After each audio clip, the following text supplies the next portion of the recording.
My name is Kirsten. I'm Cheryl. I'm Matilda. Welcome to Casey Cafe Podcast.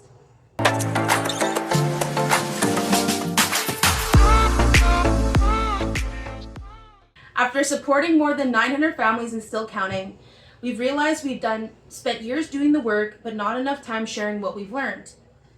This podcast is our commitment to changing that. We are chatting about education, politics, legislation, dyslexia, Jordan's Principle, schools, families, and First Nations communities. We're not experts, we're deeply connected, and are ready to share what works, what doesn't work, and what needs to change. Our history lives in museums and books through our great-grandfathers. But what does that mean for us today as the next generation?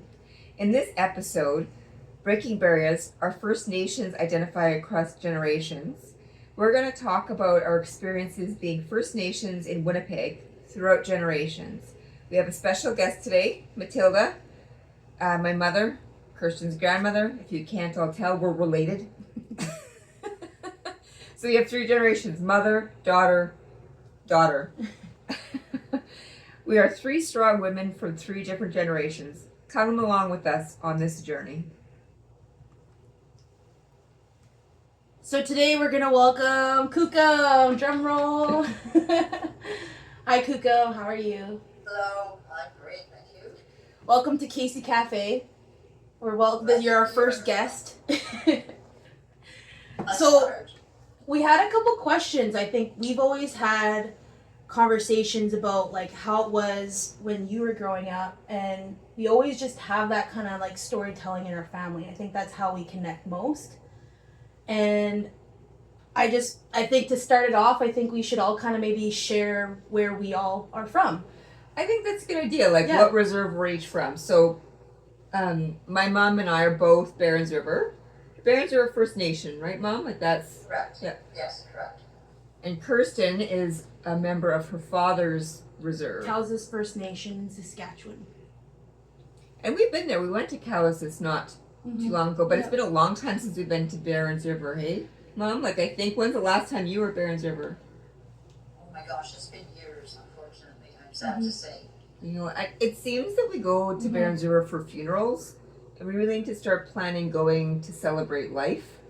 I agree. Mind you, I mean, we do go to celebrate their life, but we need to just do it on a regular basis. Agreed. Yeah. I agree. Yeah. I totally agree. I know Kirsten you never grew up in Cowes. Yeah, I remember going there when I was young though. Like I remember like going to the car ride, I'd be like, we're going to Auntie's, and then I'd get there and then the whole house would be packed full of people, and I'm like, this is like, you know, I feel like our house is always very calm, relaxing, so going there I was like, whoa, party! I think a lot of my family were really like loud, and I mean our side of the family too. So I think it's really, we all look the same too. So I think we're all just kind of, I'm like, that's where my height. I'm like, that's where I get that from. And Mom, I know I lived in Barons River for when you were a teacher at Barons River School. I was there for grade 3, but that was the only year that I lived there full time. Did you ever live in Barons River full time? I did actually. I was sent up there to live with Auntie Mary and Uncle Bill for, actually it was a number of years ago when I was pregnant with Sharon, your sister. And I just needed to get away. It was also the same time that I was separating from your dad. And I just needed some time away to think and reflect. And it just came about that I would have this opportunity to go up there to stay with them. And it was an excellent opportunity for me to go back there. And I was there for several months. I also, further back in my life, I also attended school there in the fall when I was supposed to be starting grade 1. And should I go into the details of that? Yeah. Let's tell us about that. So yeah, I have, and we also spent entire summers. As soon as school was out, we were sent up to Barons to stay with Auntie Mary and Uncle Bill, and hung out with all of my cousins and grew up with them. It was a wonderful time coming for the summers, doing all of the fun things that you do in the summertime, and then coming back in the fall, and then heading back to school in the community of Bissett where we lived until I was 12 years old. You were telling us a story about when you were going, and you did go to grade 1, you had to go to school in a boat? Yes, that was an interesting way to be picked up. Traditionally everyone is used to a school bus going around picking up students. They had what's called a yawl, which is a huge boat that the commercial fishermen on Lake Winnipeg use, and they use it for just going up and down the river. And I would say the yawl would come and pick us up every morning, and we'd have to cross the sheltered part of Lake Winnipeg, and then go across to the island where the classes were run by the Roman Catholic nuns. And in September, weather gets horrible, and we hit an absolutely horrific storm. And the yawl probably would have overturned with all of those children in the yawl if it weren't for the expertise of Freddie Whiteway, who was the driver of the yawl at the time. And it was terrifying, absolutely terrifying. The older students were clinging to us not to fall into the water. And it was at that point we were soaking wet with all of the waves having come into the boat. There was all of the families were on the shore with lanterns waving them to show the direction of where they could land with the yawl. And it was after that bad experience that Mom and Dad decided I needed to come back to Bissett, that they just didn't want me traversing across Lake Winnipeg like that after that horrible experience. It's interesting after like all of this time that you remember it in such detail. Yes, I'm blessed with this memory. I'm grateful for that because it's something that I'm going to put to good use because I'm now in the process of writing a family memoir. And it amazes me as well that I'm able to clearly remember the details of these things that happened to me. Now that I'm 73, I was. You're not supposed to tell your age because then I have to admit it, and then I have to admit it too. No, you're under no obligation. Elders are supposed to admit their ages. So then I guess kind of going back, so you were in Bissett, what were some memories that you had about your grandparents? Do you remember some? We were very fortunate that when we moved to Bissett, Grandpa, Gordy, Dad, and Uncle Percy all found positions to work at the gold mine. So when we moved there, it just took us, because that was like when I was already in grade 1. So that's part of why I never lived on the reserve, because that is where they lived. So when we moved there, they lived with us in one house. We lived in one great big huge house by the lake, which is where I live now, which is kind of ironic. But they were with us all the time, so we had that extended family. We had the mom, the dad, the grandparents, and Uncle Percy, with us, and they were amazing to grow up with. They were able to share with me their history of how they grew up. They also wanted what in that time. You've got to remember that this was in the late 50s, early 60s. The community that we moved into in Bissett was a very ideal place to be, because this was not too long after the Second World War, and the mining company had hired a lot of workers from Europe to work the mines. And so that there was this amazing, incredible mosaic of cultures from all parts of Europe. And you were judged on the basis of how you were as a worker in the mine. And Grandpa and Uncle were so amazingly respected. Their ability to socialize, interact with everyone was amazing. And they always took the time to tell me stories of what life was like when they grew up. And I'm very blessed that I was being able to listen to those stories and now share them and pass them on to the next generations. And Uncle Percy.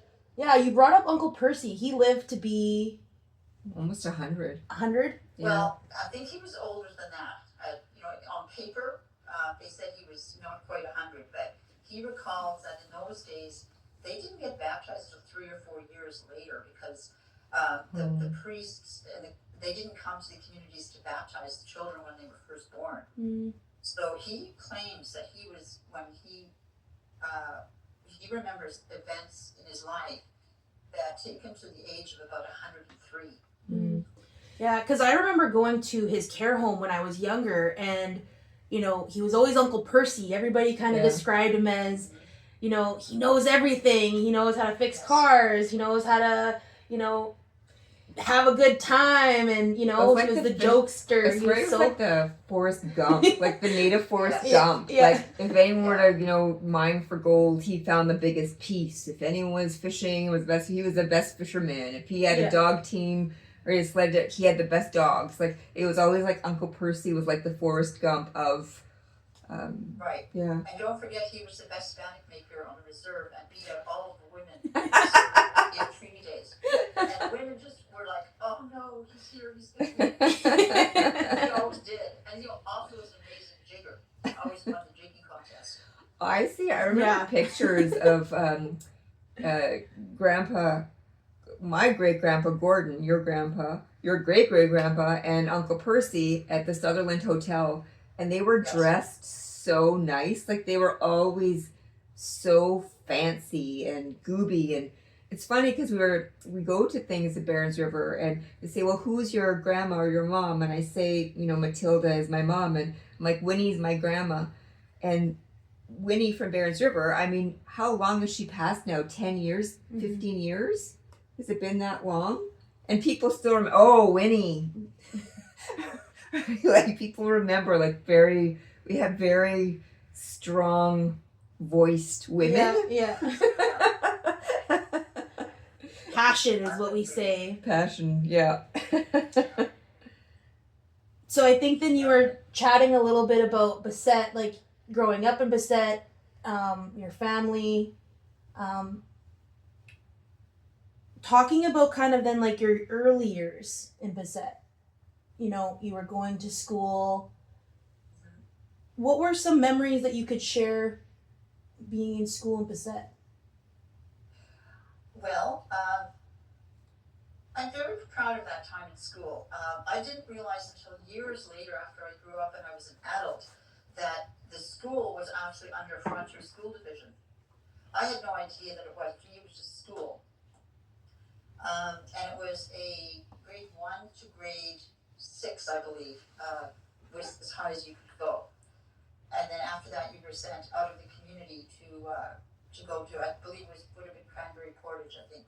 I'm not sure, but anyways, it was pretty much more the whole mining community, all of the miners' children.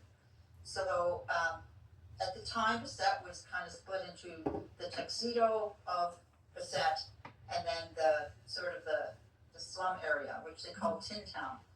And the reason for that was because most of the roofs in those homes had tin roofs. And most of the Aboriginal people lived in Tin Town. So we were very fortunate in that we got to live in a mining company house in the tuxedo part of the community. Why was that? Because Uncle Percy and Gooby actually worked in the house of the I guess he probably was like the CEO of the mining company, and they had this.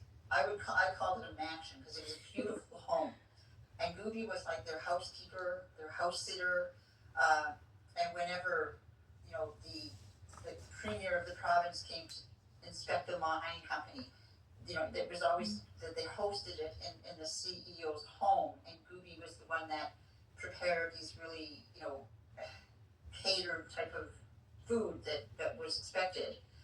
And because Uncle Percy was so well liked by the mining superintendents, etc., he was the friend of the hotel owner. He knew all of the key people in the community that had the high positions in the mining company. And I truly believe it was for that reason that they were given the home that we lived in.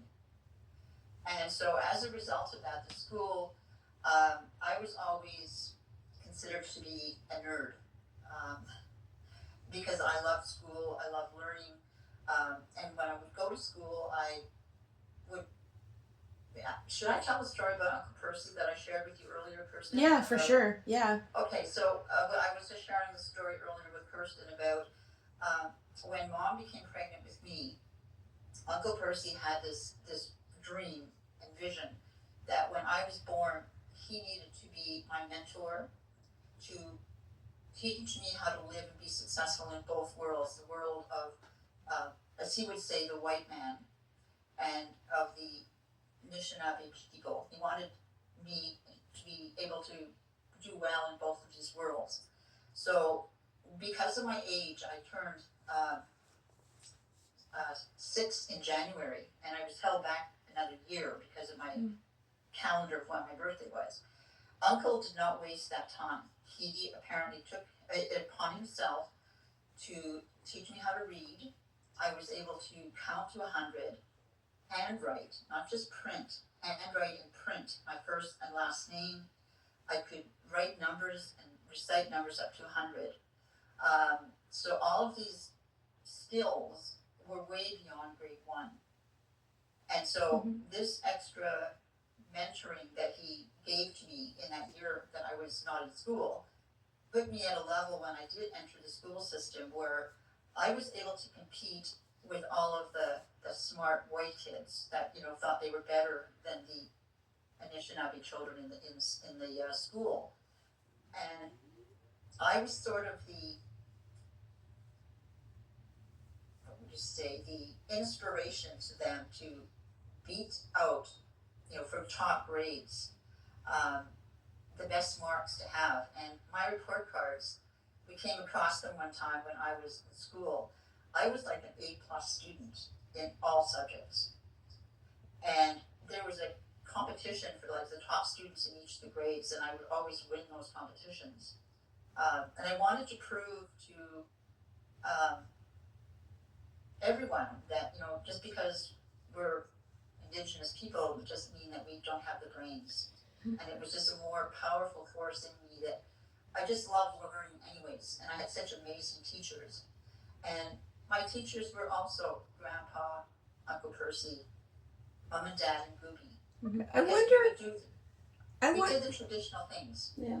I wonder if, like, just because if we talk about just generationally what our experience was at school, I think for us, like, your father was Polish, my father was German, your father, Kirsten, actually going back to Kirsten's generation, both sides of hers are Indigenous. Yes. Where, right, is more than Mom, you and I.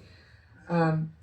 I think, though, for you, is it that the kids in your school, because you look Polish, right? Yes. Is it the kids in your school knew you were or Indigenous because your mom and Gooby and Uncle Percy, like, is that kind of how you were identified as Indigenous, right? Because you don't have. I was always proud of my Indigenous roots. Always. I never hid it ever from anyone. In school, I remember we were asked the question. I think this was in grade 6. We were asked by the teacher how we identified, what our background was, and I said Canadian, like just without even hesitating. Yeah. And then she says, no, we're talking about what are your parents' ethnicity, and the first part that came out of my mouth was Aboriginal and Polish at the same time, simultaneously. And I've always identified with both sides. And I've seen myself more, and I think you're right, it's because I look more Polish. Yeah. That I was more accepted into the school. I hate using the word white, but I'm just going to use it for convenience sake.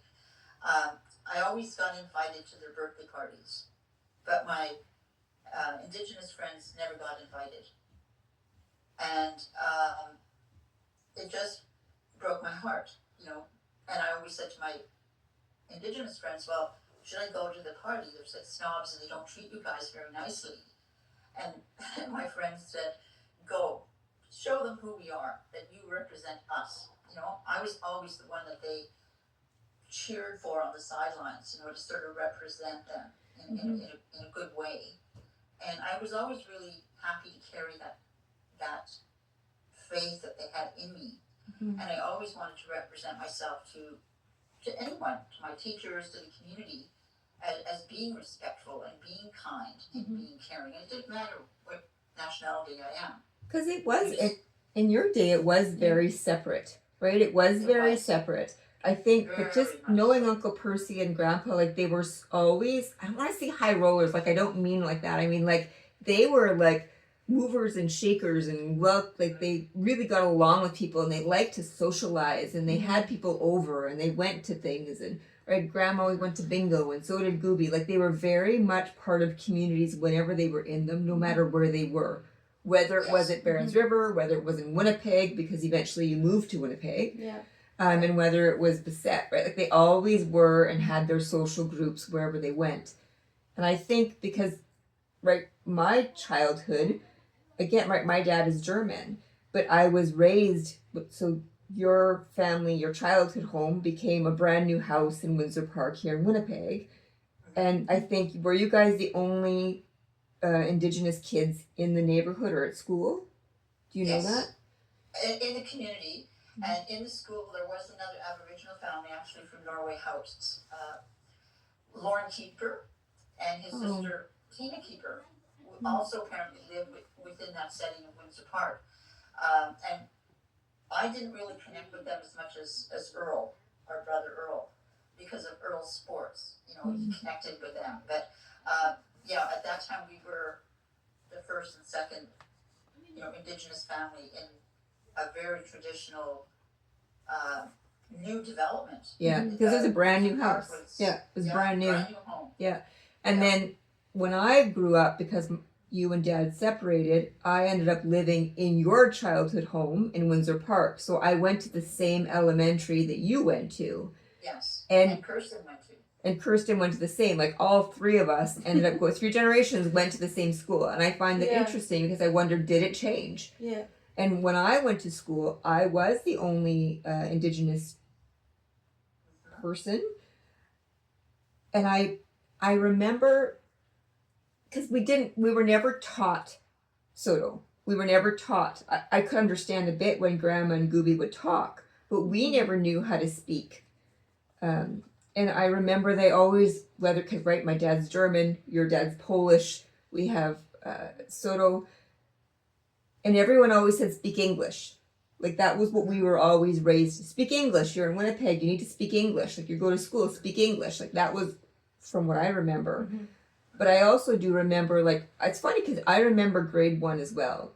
And I remember grade 1 because Gooby and Grandma used to do those leather gauntlets with the beading. And I remember I had a big pair that had the fur around. Mm-hmm. And the beading was like the whole glove. And I was so proud wearing that because it took Gooby so long, or Grandma, I can't remember who made them, to make that bead. Like it literally was the whole thing. And I remember being so proud of it. Mm-hmm. And when I went to school, all the kids made fun of me for having such ugly gloves. And I was so mad.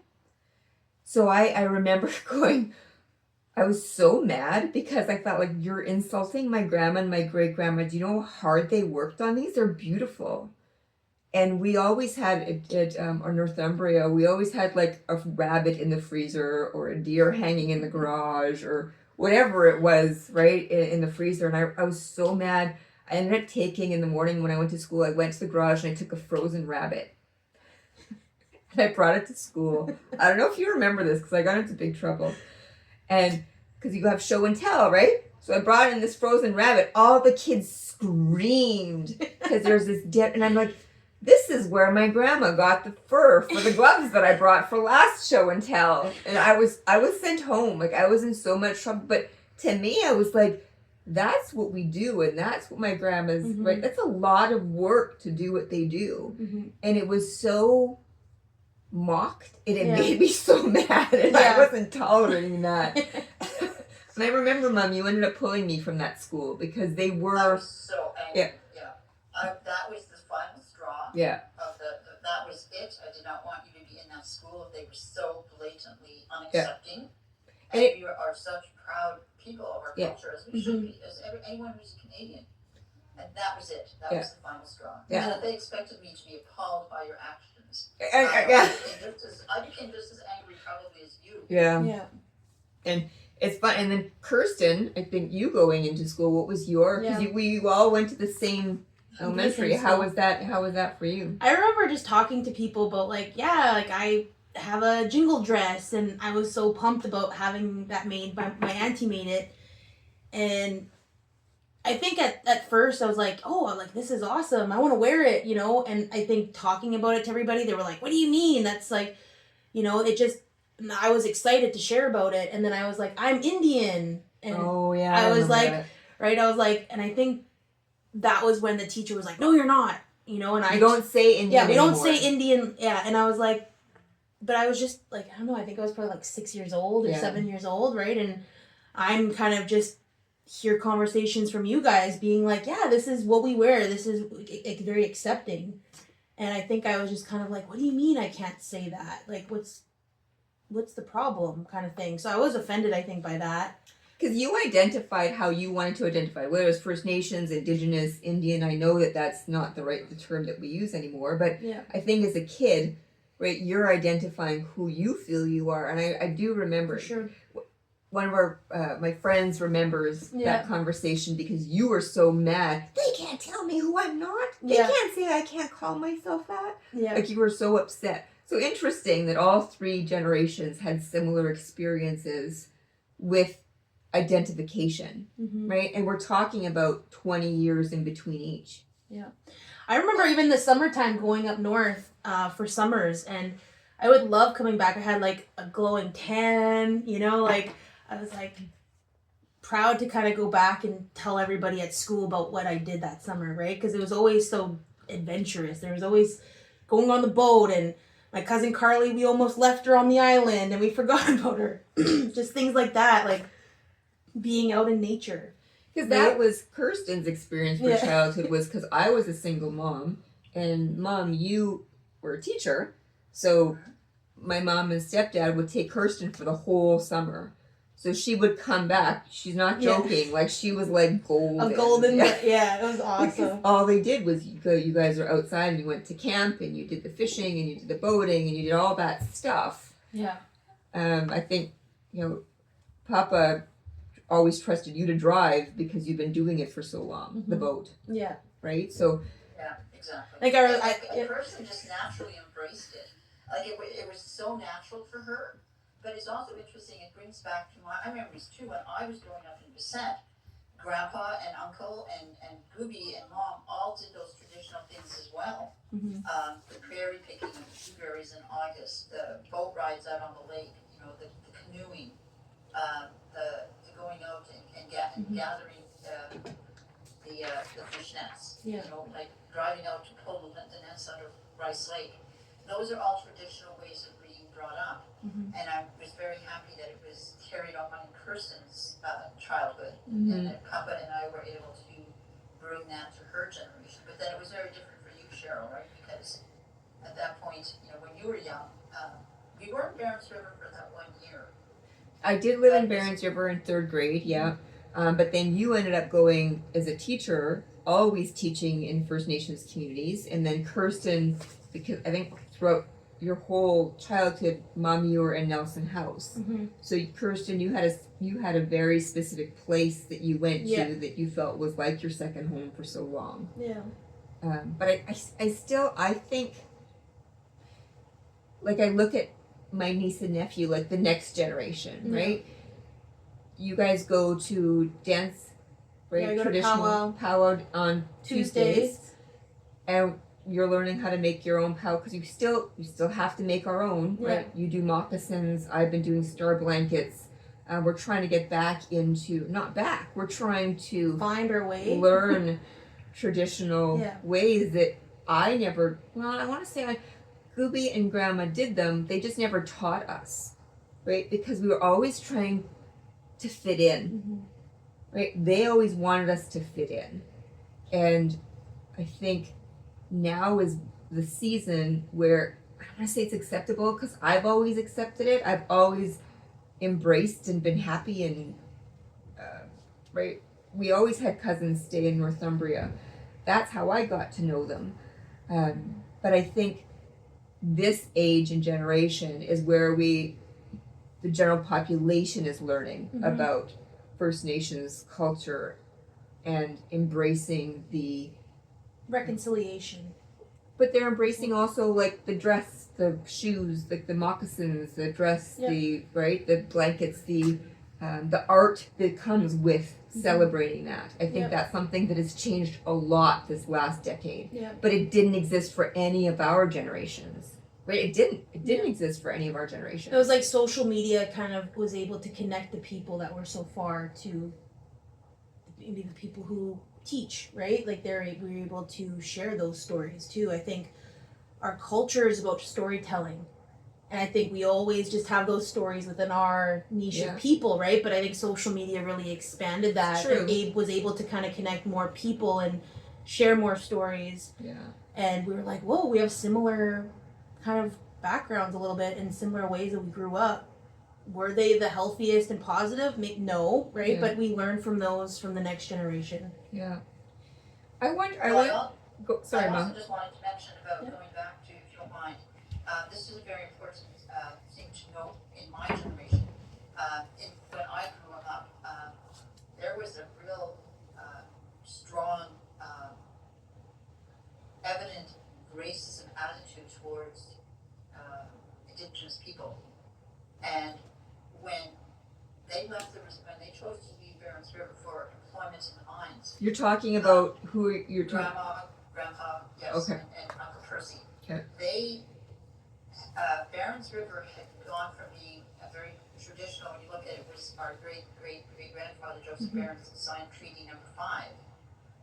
Due to the missionaries that came to the community of Barons, they became Christianized and gave up their traditional ceremonial practices like the shaking tent ceremony, the smudging, all of that was given up for Christianity. And then when Gooby and them left the community, they gave up all of their traditional ways and they wanted to become Anglo-Saxon-like in their appearance. And I think they kind of overcompensated that, by dressing to the tens. They kind of shed away any remnants of the traditional culture of how they dress. When you look at how Auntie Mary used to dress with her long skirts, and she would wear her socks rolled up so that the mosquitoes wouldn't come in and bite their ankles. And, it was a very simple way of living and dressing. And Goopy was just the opposite of that, where she just, shed all of that and wanted to wear, skirts and makeup and lipstick. And, when you look at Uncle and Grandpa, how they were so, they looked like movie stars, with their Stetson hats and their polished shoes. We have to find that picture. I'm going to find that picture and put it up because, and hanging out at the Sutherland Hotel. Yeah. Being able to go into the bars to drink along with everyone else was something that had to be passed by law because previous to that they weren't even allowed to be in bars to drink with I think white people. That's an important part of history, right? Yeah. Like I feel like this is just our story and what we've experienced, what you've experienced, Kukum, and I think that's history. That's how we were able to, I guess, for me to be able to make moccasins now and do the things that my family they were supposed to do, and in that time they had to do what they needed to survive, right? Like to flourish. Exactly. Yeah. Because they did, and they brought us to this point of success due to that sacrifice that they had to make in order to fit in. So now, I think what makes me extremely proud is that now that your generation person and the next generation of Sadie and Lincoln are now able to go full circle and go back to the traditional ways of making the moccasins, doing the sewing of your own traditional skirt, Cheryl, which you lovingly do, and the making of star blankets. That's coming full circle, and that I'm grateful that I'm able to see that come full circle. And if you think about, like our grandma, your mom, she lost her status because she married someone who was non-indigenous, and back then that was the law. And I remember when you went to post-secondary to become a teacher and educator, you paid for your education all on your own because the status was lost on that side of the family. It was. And then I remember when you were a little bit older, Mom, but you were able to get it back. Mm-hmm. So Grandma got her status back. You ended up getting it back, and then they extended it to my generation of getting that back. And same with myself. I had gone to post-secondary, but I'd gone to post-secondary by taking student loans, being a single mom, taking student loans and paying for that education myself. Mm-hmm. But then Kirsten was born with status. Yeah. Because her dad had full status, right? So then Kirsten was able to then be the same generation or line as you, Mom. Yep. Because Right. no, Grandma. No, Oh, it would that's be true. grandma. Yeah. It would go back to grandma. Yeah. It would. Yeah. Like you start back at that because your dad was full. My full children would status. have treaty no Yeah. matter Yeah. no matter what. Yeah. Yeah. Yeah. So it is interesting how we think not much has changed, but even the rights have. Mm-hmm. Right, it has changed. I think just in the general society, that's been what's different. Yeah.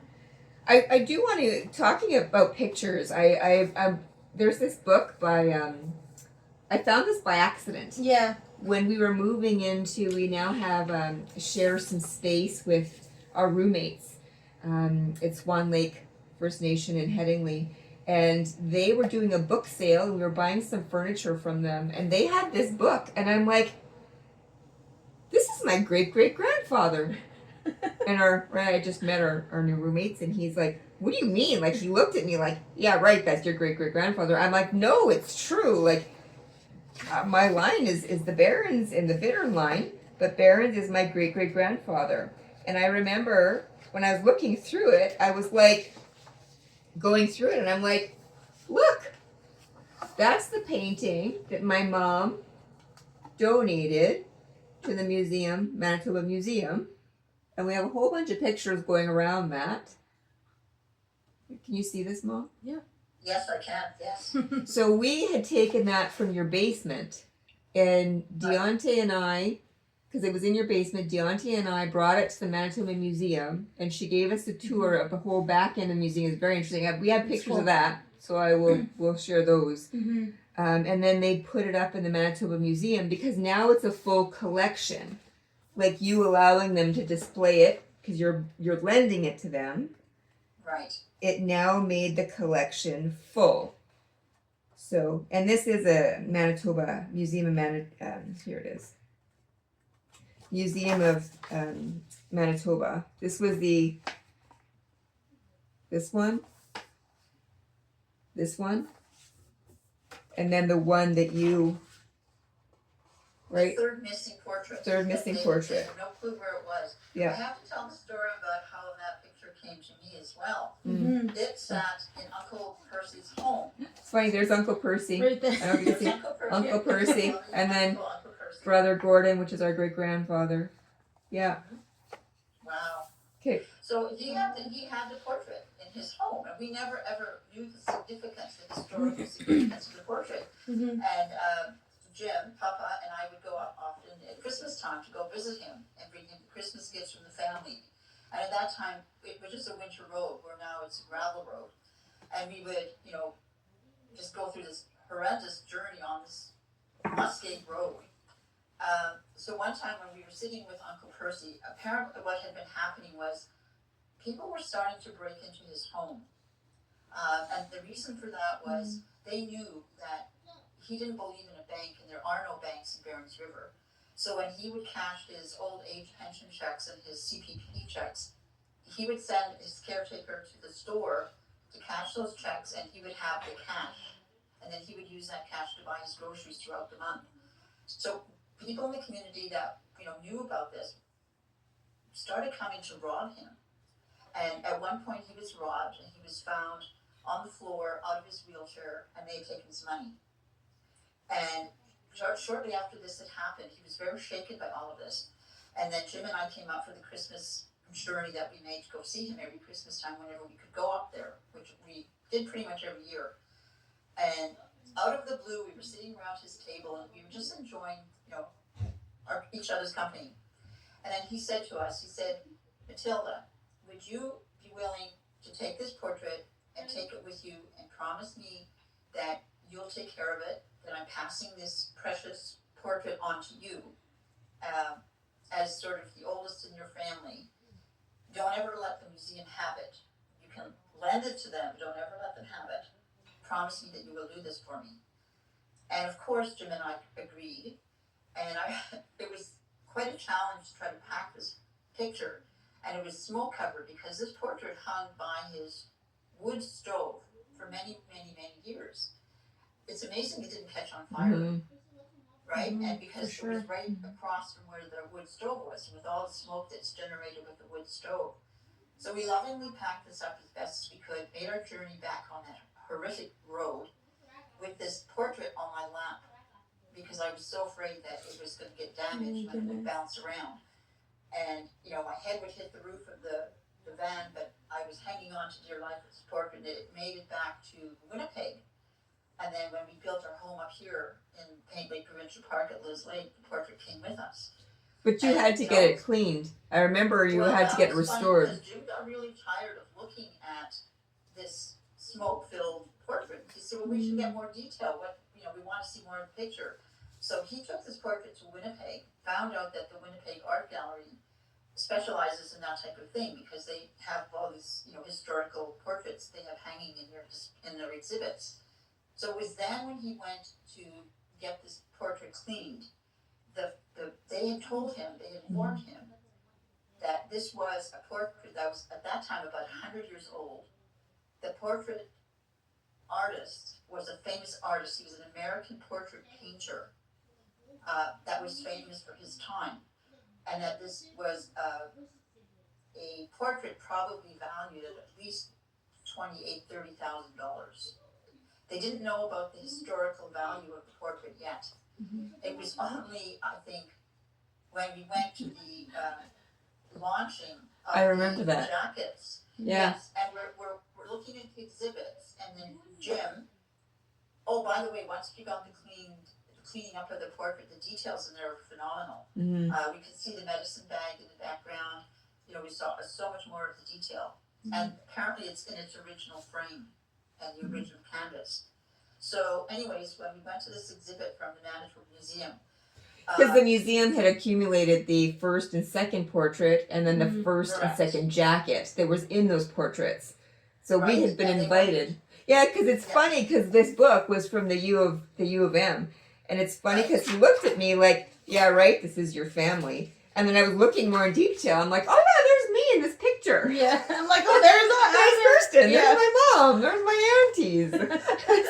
so we really were there. It was so funny. And then just the fact that it was actually Jim that saw this exhibit, and they're like, well, there was a third portrait that's missing. We don't know where the whereabouts of this. And Jim just caught on right away that that's the portrait hanging in her home in Liz Lake. Yeah. And so he comes to get me because I'm mingling with all of our family members I hadn't seen in years. So he brings me over to this exhibit and he says, read this, and I'm reading this and I'm like, oh my God, that's her portrait. And I was totally shocked. So apparently my excitement was overheard by the museum director, and she walks over to me and she says, I'm sorry, but am I hearing this correctly that you own this portrait? And it was then, it was like, yes, I do. And it was then the request was made and the decision was made we would loan it to the museum. Yeah. And I know that didn't happen for years after because you didn't bring it in. We didn't bring it in until after Jim had passed. Correct. So it's it was proudly hung in my home. Yeah. It was for a very long time. And I think that's where we kind of come back to is it's important for all of us, not only these generations, but that we do celebrate our family and we do care about our history. And we've had books written about our grandfathers and great-grandfathers, and it's important to us to always, we're really working on staying connected and getting reconnected with Barons River and our roots, and bought some land in Fisher River, and Yeah. Fisher River is where our Uncle Percy and great grandfather Gordon stayed. And actually, our neighbor was a home care worker that used to take care of them, so she Yeah. remembered them. But for us, it's really important to connect again, because we go back to why do we stick around in our business and our lives so focused on dyslexia and literacy? And it's because you help your community, right? And you may have had an easy time in school, Mom. I had an easy time in school, but Kirsten did not, right? And it ends up, Struggle. and then it ends up a lot of kids don't have opportunity like you, Mom, or me, because they couldn't be successful in school, right? So that's, to me, the deal breaker. You don't have opportunity because you can't be successful in education. Yeah. Not that that's the only way to be successful, or to have opportunity, but it's a good step, right? It's a good step to be able to do that. So I think us and the way we've been raised and who we've been raised by and the people that we've had around us, our community, has always stressed to us the importance of helping each other. And I think Kirsten and I were discussing what this episode was going to be, and we have a lot of issues we want to talk about, but I think it was important to have a sit down about why this is all so important to us, right? It's how we've been raised as generation after generation of not only strong women or very vocal women, but very strong men who are leaders in our communities that we've descended from. And I think that it's kind of, I don't want to say their legacy, but it is. It is. Right? Is that we stay connected with community and help each other. I wonder, is there anything, Mom, that you think that we were missing along the way, or a story that you want to tell that we may not have Addressed. Well, it's just that I just wanted to mention that that we the historical aspect of our family life has been put down into university textbooks. It was Morris Barons and our cousin Margaret Simmons who originally started this project about at the time when Morris was a history student at the University of Winnipeg, which is where I went to get my Bachelor of Education degree. And Professor Jennifer Brown was his history professor. And this is where this whole beginnings of the research, the historical research into our family, being traced back to 1870, right? So there have been, I think, two books published at the university level of textbook readings in the history department at the University of Winnipeg. And then this book that the Manitoba Museum put out as well. Also the Free Press put an article of outstanding Manitobans. They had an anniversary of the Free Press newspaper, and Uncle Percy's article was in there as well. And then I'm taking it one more step where I'm in the process right now of writing a family memoir, which is going to tell us the stories that I remember growing up as a child that were passed on to me. So then we'll have to interview you when you release that. That would be a pleasure. Yeah. I really feel bad this year I wasn't able to even get to it, and that was my own fault. But I will make up for that time because I really want to get each important member of our family is a chapter in the book. Yeah. And it traces like Mom, Dad, Auntie Mary, Uncle Bill, Grandpa Gordy. It's going to end up about 10 chapters because these are the people that were the most impact in our family history, and they're the personal stories, from them as well, how they came through the system. And it just will completely summarize, I think, pretty much all of what we were talking about today, and that will be my gift to everyone in the family that's going to pass on.